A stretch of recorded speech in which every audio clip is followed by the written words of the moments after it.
뉴스런.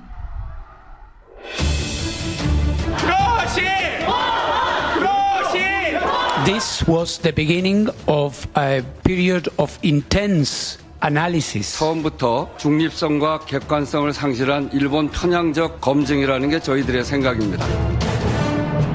IAEA 결과를 믿지 않고 맞서는 것은 민주당과 북한뿐이라는 웃지 못할 이야기. 불안과 공포심을 키워 정치적 사익을 추구한다면 테러리스트와 다를 게 없습니다. IAEA 보고서는 일본 요청에 따라 오염수 해양 투기만을 검토한 편협하고 무책임한 결과 보고서입니다. 정부가 후쿠시마 원전오염수 방류 계획에 대해서 적합하다라는 최종 평가를 내놓은 데 이어서 국제원자력기구 사무총장은 우리나라를 찾아 직접 설명에 나섰습니다. 자, 그야말로 모든 준비를 끝내고 방류 초읽기에 들어간 것인데요. 담당 취재기자와 핵심 사안들 정리해 보겠습니다. 이정주 기자. 네, 안녕하세요. 예, 그로시 사무총장이 짧은 방한 일정을 마치고 어제 출국을 했는데 주목해봐야 할 부분은 뭡니까?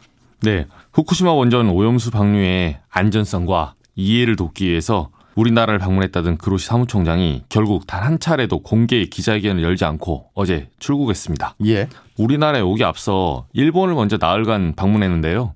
그로시 사무총장은 오염수와 관련해 대중들의 이해를 돕기 위해서 설명하는 게 자신들의 책임이라고까지 했었습니다. 예. 그런데 정작 방안에선 전혀 다른 모습을 보였는데요. 방류에 그나마 우호적인 일본에선 순방 기간 동안 모두 4차례에 걸쳐 크고 작은 기자회견을 열었습니다. 정작 우리나라에서는 공개 기자회견은 없었고 국내 5개 언론과 개별 인터뷰만 진행했습니다. 예, 공개가 없었는데 그 인터뷰 내용 중에 논란이 된 부분도 있었잖아요. 제가 주말 동안에 이 5개 매체한 인터뷰를 유심히 다 살펴봤는데요. 예. 개인적으로 모 매체에 이런 질문이 답변이 좀 눈에 들어왔습니다. 이런 내용인데요. 일본의 해안 방류가 유일하거나 최선의 방식이냐? 이 질문에 대해서 그로시 사무총장은 그것은 정치적인 결정이고 예. 정치적인 결정을 판단할 수는 없다. 이렇게 말했습니다.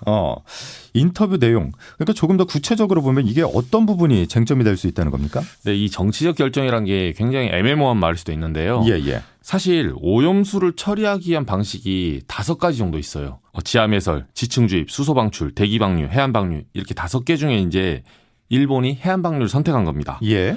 2016년에 알프스 소위원회라는 곳에서 일본 내에 논의를 했었고 2020년에 일본 정부에 이 같은 방안이 보고가 됩니다. IAEA 역시 일본의 이런 의사결정 구조에 대해서 적절한 방법론을 사용했다. 이렇게 긍정적으로 평가했는데요. 예. 네, 바로 이 적절한 방법론이 사람들이 알고 있기로는 과학적인 그리고 객관적인 방법론으로 사람들이 인식하고 있는데 그렇죠. 이번에 그 그로시 사무총장의 발언을 들어보면 정치적 결정, 그러니까 일본 정부의 판단에 의존했다는 의미로 읽히는 겁니다, 이게. 그러니까 과학이 아니라 정치적 결정에 의해서 이게 판단했다 이런 말이 되는 건데 알겠습니다. 윤석열 대통령이 오늘 나토 회의 참석자 출국을 합니다. 나토 회의만큼 기시다 총리와 회담도 관심인데 우리의 요구가 잘 전달이 될까요? 네, 정부에서 이미 그 나토 회담 도중에 한일 양자 정상회담을 연다는 말이 나왔는데요. 예. 이게 테이블에 오염수 방류 문제가 오를 수 있다고 이미 공개를 했습니다. 예. 예, 대통령실은 일본 측 언급이 있다면 우리나라 국민의 건강을 최우선으로 삼는다는 원칙을 견지하겠다. 이렇게 얘기를 했는데요. 이 말이 사실은 오염수 방류에 대해서 찬반 의견을 담지 않은 다소 모호한 의견이라는 지적도 있습니다. 예. 지난주 금요일에 우리 측 최종 보고서 발간 당시에도 우리나라는 IAEA와 같은 입장만 보였고 찬반을 묻는 질문에는 즉답을 하지 않았습니다. 예. 그 대통령이 어떤 말을 할 것이냐. 아무래도 이게 대한민국의 공식 입장이 될 것이기 때문에 윤 대통령의 입도 주목을 해봐야 되겠군요. 알겠습니다. 여기까지 정리하죠. 이정주 기자였습니다.